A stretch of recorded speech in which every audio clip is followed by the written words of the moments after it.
Peace, Galactical Federation. G4, we in the building, man. G4, we in the building. So we're gonna get on part 2 of, honoring your ancestors. Because sometimes people think that it's demonic or evil when you light candles, but people light candles in church, right? People are doing rituals in the Christian church. So I just want to gain more clarity to what the ancestors are, you know what I'm saying, and build on that. Come inside, take off your shoes. You can rest your swords and your shields where you can come and rest your mind.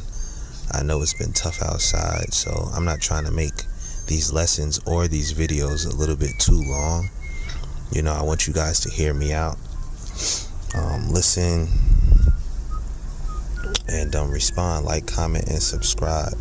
Live the life you love the life you live, while others have the minds to steal, others have the minds to give. So today we're gonna speak on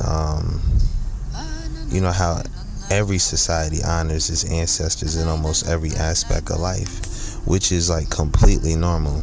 Society builds monuments to their ancestors all over the place. We have monuments in a park, we have monuments at banks, so that's showing like reverence to your ancestors. When people build these monuments, they name buildings, streets, and schools after our ancestors, right?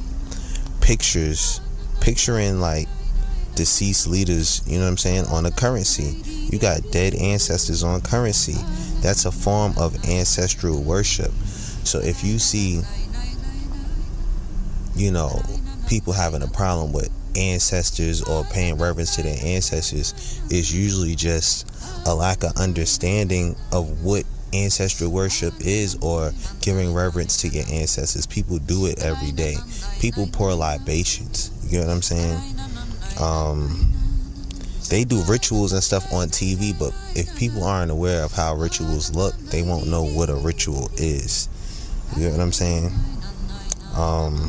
Like I said before, when black people light candles and they call up on the name of their ancestors, people call it evil or voodoo, but in most of our ancient cellular memory, the men are being looked up to, bowed down to, revered to, honored and respected, just because they were men. They were leaders and the decision makers, and that was their role. You know what I'm saying? It was their role to lead. Like, the men and the women at that time understood each other's role.